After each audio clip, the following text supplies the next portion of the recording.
Events are a part of our life. Let's face it, they happen all the time, everywhere. They're happening. We're at an event right now. So, and you guys have various skill levels and experience, but you've all been to an event. Running events can be quite an experience because you get to truly see how crazy people are. When you get a bunch of people together, we're all crazy. So I'm throwing myself in that crowd too. But this is really not a great example here this week because it's run so well. But if there's things that started to fall apart, then we would notice them right away. And that's just the common denominator with events, is when something doesn't work, that will be a glaring weakness. So this is just a couple of verses to encourage us as we think about doing these things, because our strength really does need to come from the Lord, and it comes from the focus on our mission, to Andrew's point in his prayer. Commit to the Lord whatever you do, and he will establish your plans. 2 are better than 1 because they have a good return for their labor. If either of them falls down, one can help the other up. Is there anybody in here that tends to take on things by themselves? Yeah, usually they're really competent, talented people, and everybody else says, you're perfect, you can do it. Or you just have more capacity than other people. But we're encouraged to build alliances and coalitions and work through other people. If somebody else can do the job as well as you, 80% as well as you, delegate through them. They only need to do it 80% as well as you can do it. But they might be able to do it 125% as well as you do it too. Okay, Colossians 3:17, I told you that was the verse that I used to sign my autograph on the ball. We had autograph signed all the time, and Colossians 3:17 was my verse. Whatever you do, whether in word or deed, do it all in the name of the Lord Jesus, giving thanks to God the Father through him. Incidentally, one of the hazards of signing autographs is they're done with Sharpies, which are permanent, so you walk out of the clubhouse with a suit on, and people gather around you, and you get a Sharpie mark on your suit. Just so you know.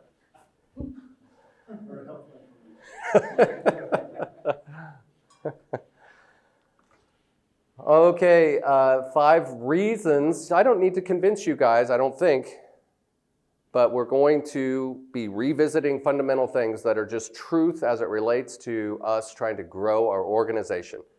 Fundraising, you have to have events, but if you're selling soda, you have to have events too.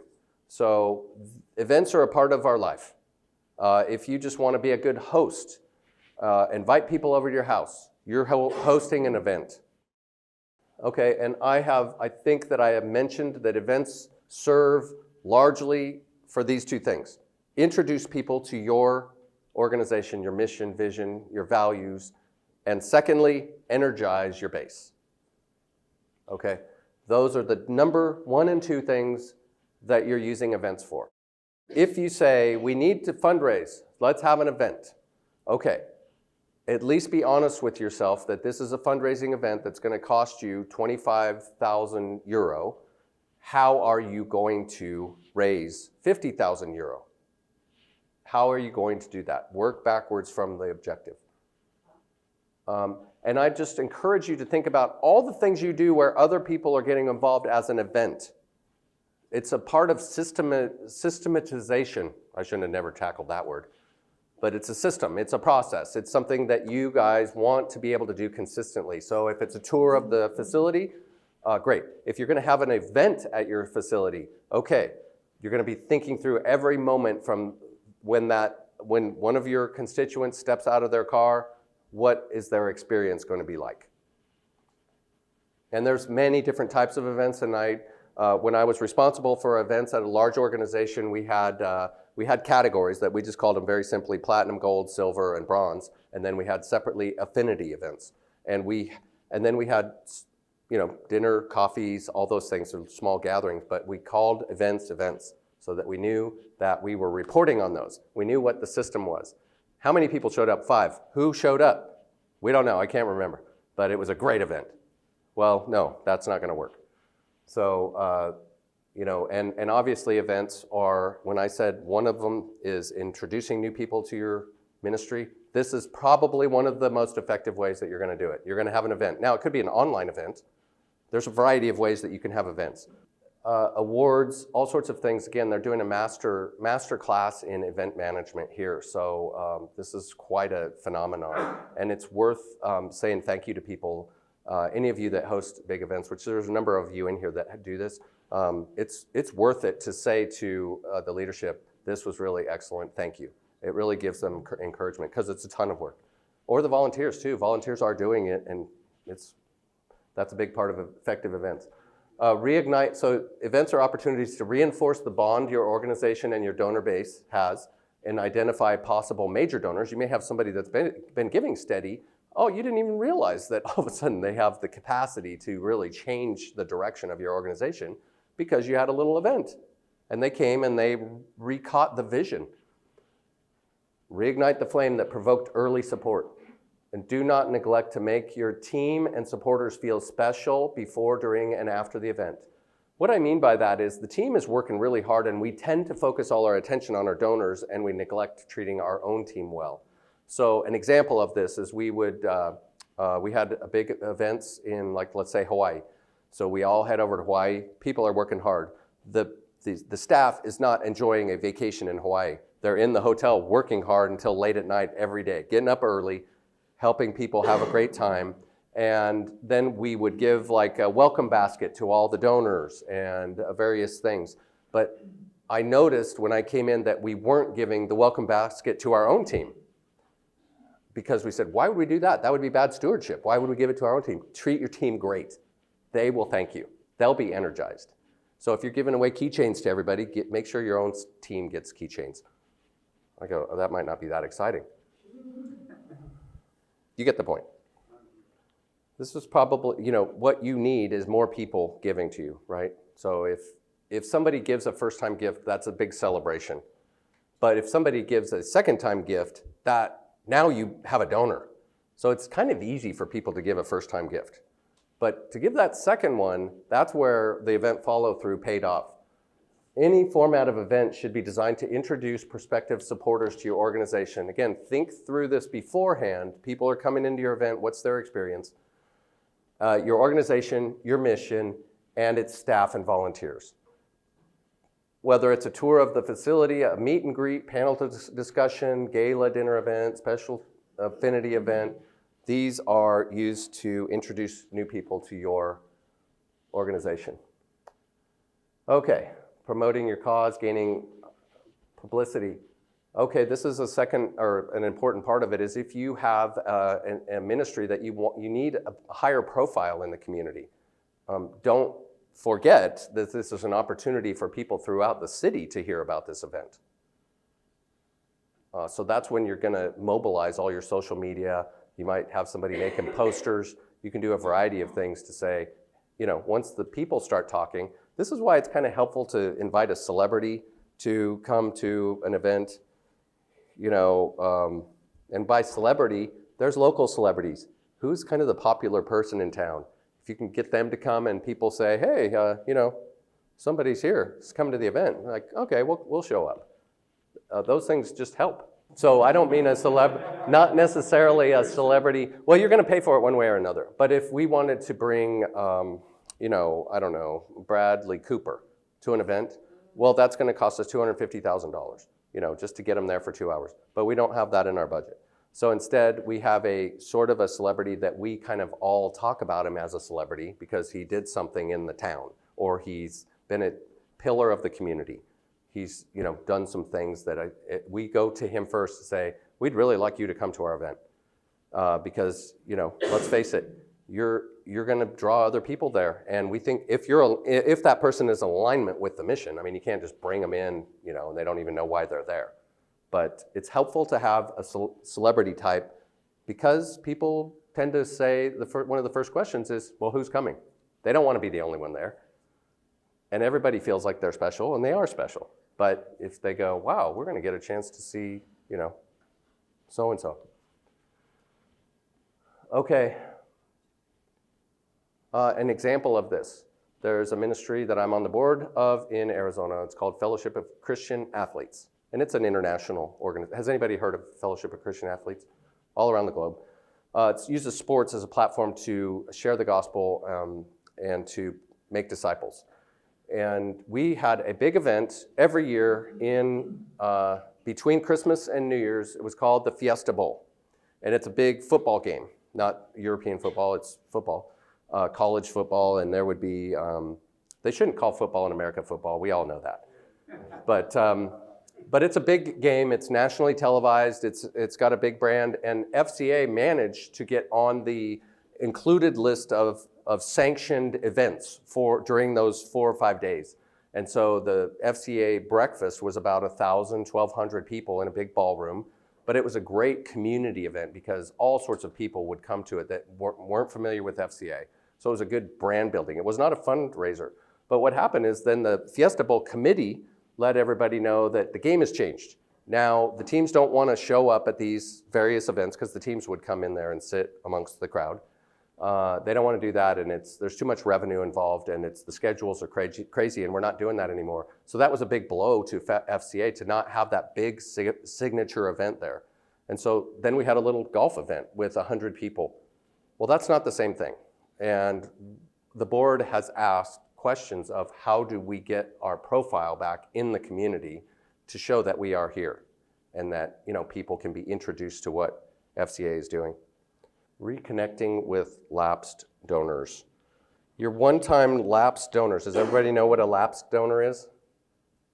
They haven't given in a period of time that you defined. So if you say a lapsed donor is somebody that hasn't given to us in 6 months, or it might be 11 months and 30 days. This is part of your understanding your database. You have to know who your people are, and you're knowing when you're communicating with them. And an event is a good way to re-energize lapsed donors. And they might give another gift, or they invite somebody, because what I've noticed through the years is people tend to know that they support your organization, but they don't remember the last time they gave a gift, but they're happy to tell everybody they support you. And you go, well, you haven't given us a gift in 3 years. How dare you say that? But events happen to be fabulous, a fabulous setting for peer-to-peer fundraising. And somebody that's lapsed, it's more rare that they're lapsed because you did something egregious. It's just that they forgot the last time they gave and they got distracted by other organizations. So they can join back in. You'll welcome them back into the family. And thank them. And one of the terms that I kept in mind through the years is to be pleasantly persistent. Pleasantly persistent when I wanted to be cranky and upset that somebody didn't give as much as they should based on what I understood about them, or they were just being obnoxious. Just be pleasant and persistent. When people don't respond back to you, you've called them and sent an email and they're not responding back. It's okay, just be pleasant and persistent. You've invited them to this great event and they're not getting back to you. It's okay, just be pleasant. Don't be a nuisance, but you want to be pleasant and persistent. And your persistence will pay off because they'll respect the fact that you're that passionate about your mission to keep going. Recognizing volunteers or recurring donors.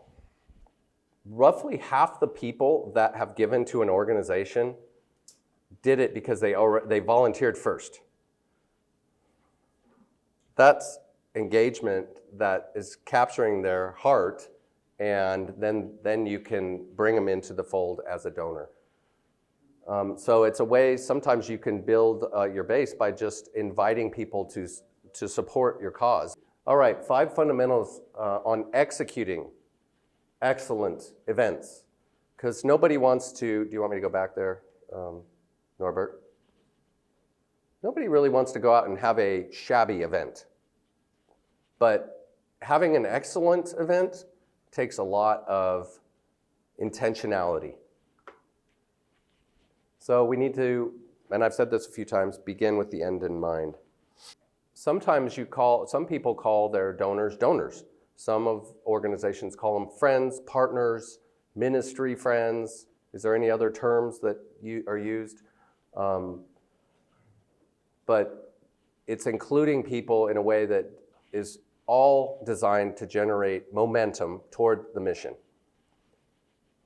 And when you are trying to build alliances and coalitions, it's really tough because different agendas and different ideas come into play, and it's going to take a lot of grace and fortitude, and again, always knowing what's your North Star, what's the goal, what's the end goal, and then you can compromise on some things and you can work constructively with your team. But anytime we get people together, there's bound to be some interesting, tension. Types of events. So I'd mentioned that in an organization that I was responsible for the events, we had 5 or 6 different types of events. You're going to want to think through what are the types of events that are most effective and label them, and then understand what your systems and processes are, and what is the goal for that event. If you're having coffee with 6 people, that may be a different goal than an event where you're touring 6 people through the facility. You may end up in the president's office where you're asking for a major gift. So they're different, and you just need to know that. Budgeting. All right, so this is strategically chosen time of year. I think it must be before the summer rush into Wisła, but it's not during the winter because that wouldn't work. So the date that you choose, is it right on a holiday? Everybody happened to go out of town. I mean, you got to think through this a little bit and work with your team to make sure you pick a date where people are available, and try to be creative. If Sunday night is the best time, then you got to go, let's go Sunday night. But if it's Friday evening, what's the time? What's the right time frame to get the people that you want there? You think through that. And especially as it relates to rates on hotels and travel and some of those things, just those things to keep in mind. Process in promoting your event. I like to think about our events, again, from the standpoint of the people that are being invited. What is their experience going to be like from the moment that they receive the invitation or they get asked to come, and the minute they walk into the door? I remember us having a meeting where I said, here's what I want to happen.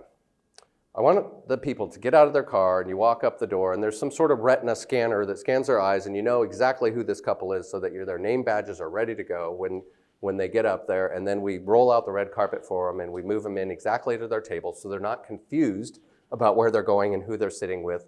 And then I want 4 of our people to welcome them, thank them, give them a high five, all those sorts of things. And if you go, okay, can we do those things? We don't have retina scanners, so that's out. Well, how are we going to then acknowledge who these people are? We got to have a registration table. Oh, but it turns out somebody didn't think through that. They put the registration table in a terrible place for traffic, and now we got a big bottleneck somewhere.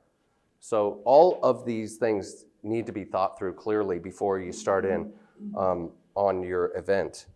Because it turns out that, and I mentioned this also, that people are assessing you and your organization on 1,000 different things at any moment.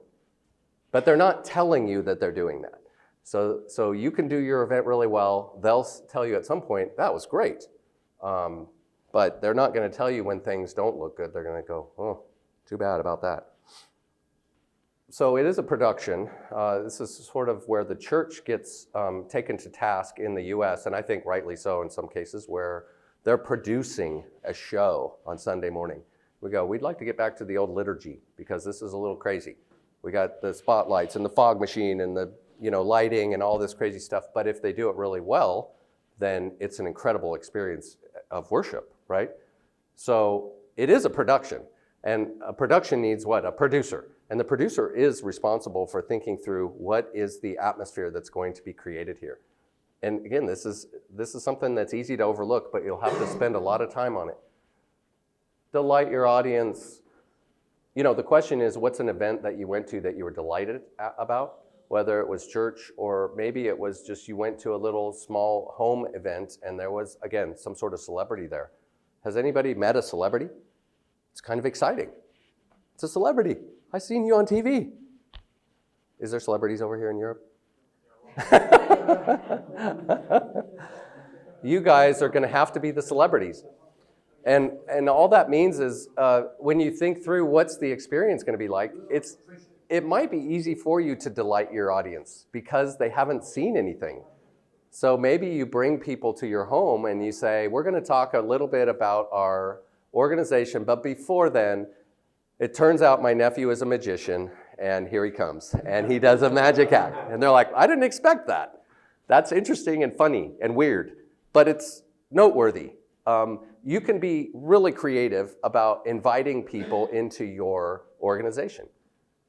I thought it was really genius. Some years ago, I saw an invitation go out throughout Scottsdale, which there's an event going every week. So this invitation sent, we'd like to invite you to the non-event event. We're not even having the event. And we all collectively said, that's awesome.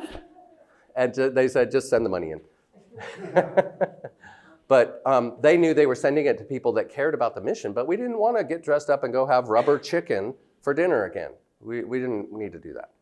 On the other hand, you can have events where you have, I hosted an event in California where a guy that we were friends with had an exotic car collection, his own auto museum.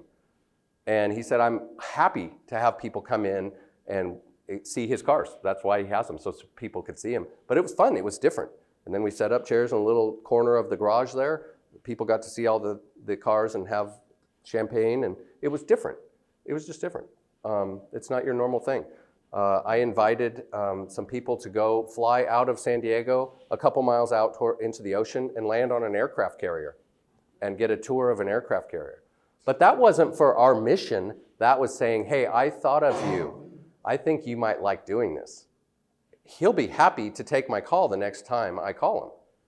So delight your audience.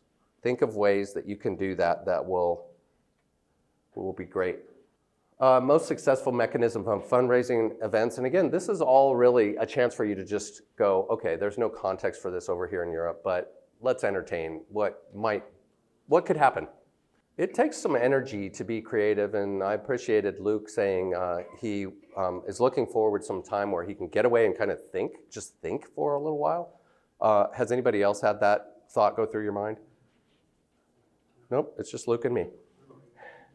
Where you do need some time to just have solitude, to think about the things that are going to be happening, pray, meditate, music. Pam does this every year a couple of times where she just needs to sort of get away and reset.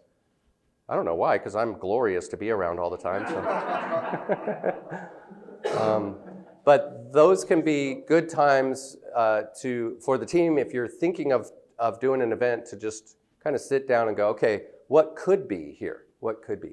You're not going to do everything. What's the budget? How are you going to pay for it?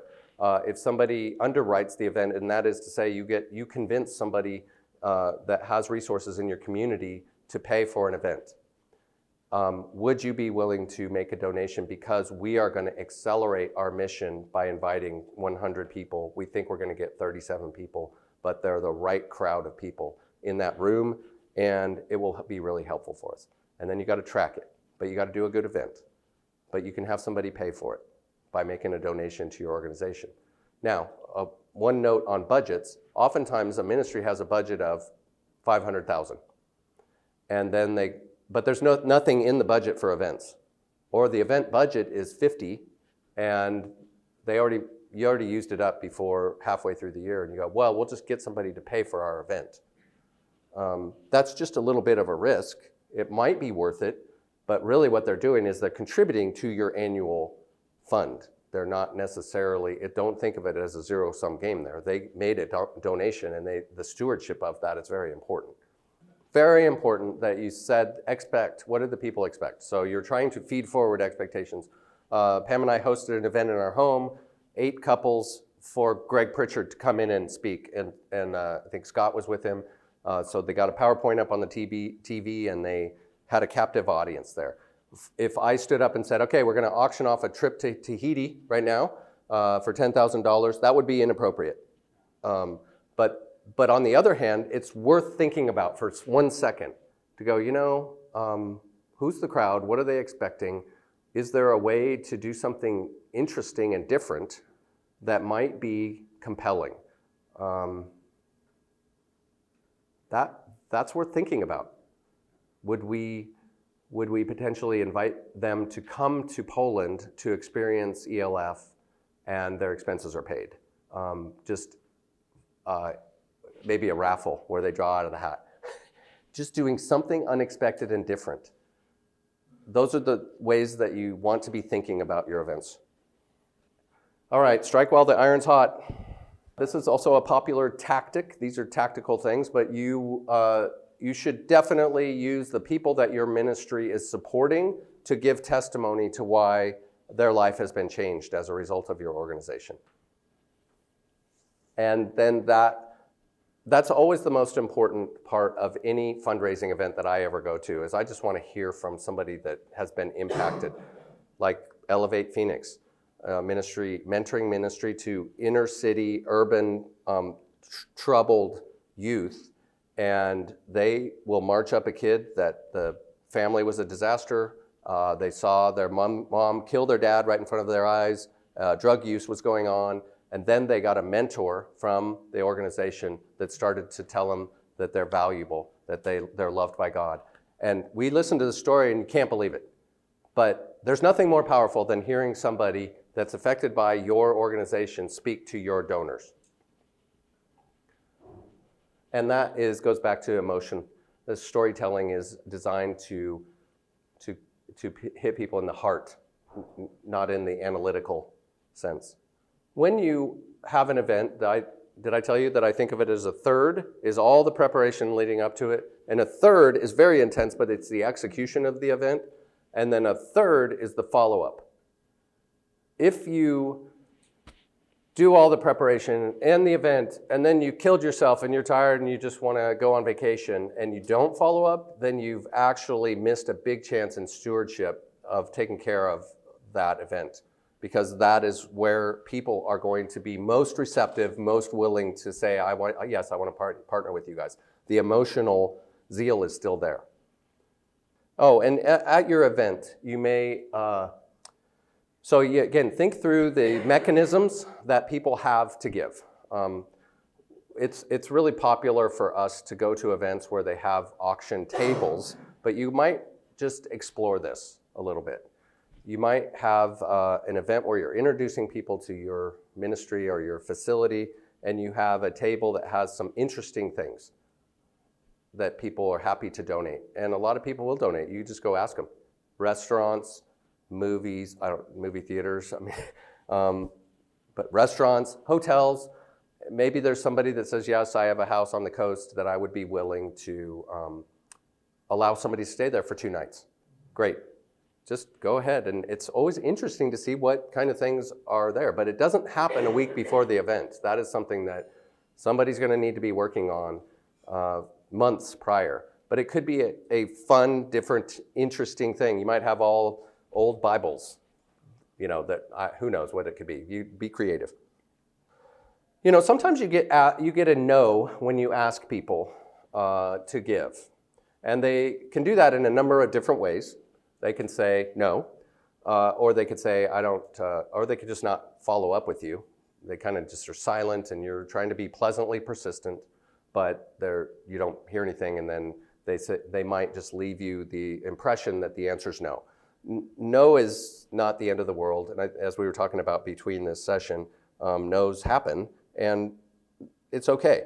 But if you intentionally go to somebody that you expect you're going to make a good appeal to them, and they say, I cannot do it, just keep in mind, there's a variety of reasons that they may say no. And it's not just because they don't like your organization. Okay, it could be all sorts of, this is why I think, try not to take it personal. Is that what we were talking about during the break? So it's not personal, unless you're the reason that they said no, in which case it's personal. But you may have just asked them in the wrong way, but you might have asked them at the wrong time. Their business just went bankrupt. I mean, it's just not a good time to ask them. There's other priorities. Sometimes it's good to ask people where you are on their priority list of giving. And again, I'm getting the impression that over here in Europe, they may not have even thought through a priority list, but I'm going to put this back.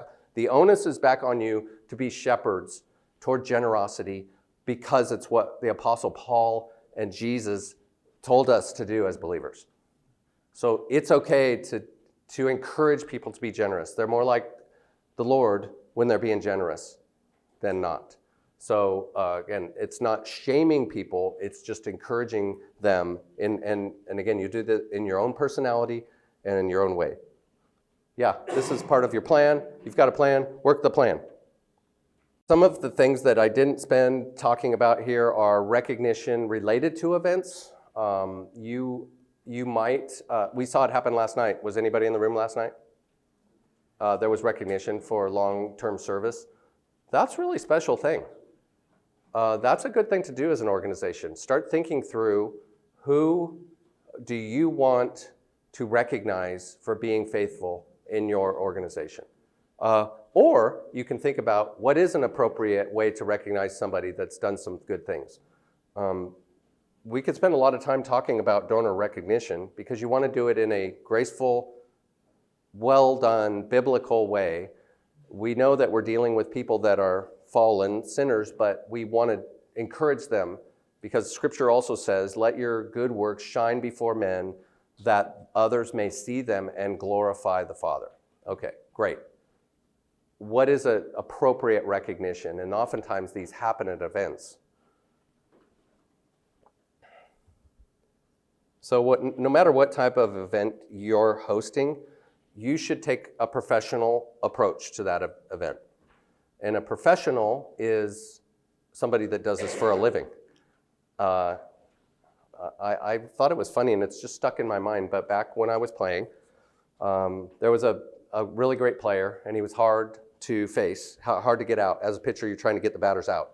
And he hit home runs. He's just very difficult. And I remember my friend saying, we were talking about, how do you get this guy out? Where do I throw the ball? What types of pitches? And because he had been a teammate with that guy, he knew, he'd seen him play every day for some years. And so he was explaining, you can do these things, and you can do that thing. But at the end of the day, this guy's a professional. And that just cracked me up because we were all professionals, but he said, he's a professional hitter. And I'm like, okay, I got it. This is what he does for a living. And he's really good at it. So you're a professional, so take a professional approach to your events. And on the topic, Andrew, you mentioned getting emails. It's really important that when you're doing an event that you find a way to capture their information. And look, you're going against their will. Nobody wants to give out information, even though the information's all out there already. Find a unique, fun way to get their information so that you can follow up with them appropriately. Because it's hard to follow up with people that slipped into the room and left and you don't even know their name. Successful fundraising events require clear goals, engaging creative ideas, strategic marketing, donor recognition, and then really good planning and management all during the event. And they do take a lot out of you. That's why I say I'm okay if I never do another event again. But sometimes I could get enough energy to do an event if my passion for the cause overcame my bad attitude. And it will. Focus on the key factors that we talked about, and we'll have a little time for Q&A on any other items that may be factors that come into play, but I think we've covered them in general because this is a new era that we're in now. And it's a new environment that you guys live in, and I want to be sensitive to that and attentive to that. But events are not American. They happened in biblical times. You guys are going to events now. You're hosting events from time to time. It could be a dinner event or a holiday. You're doing events. So the question is, how can events be a practical part of your business?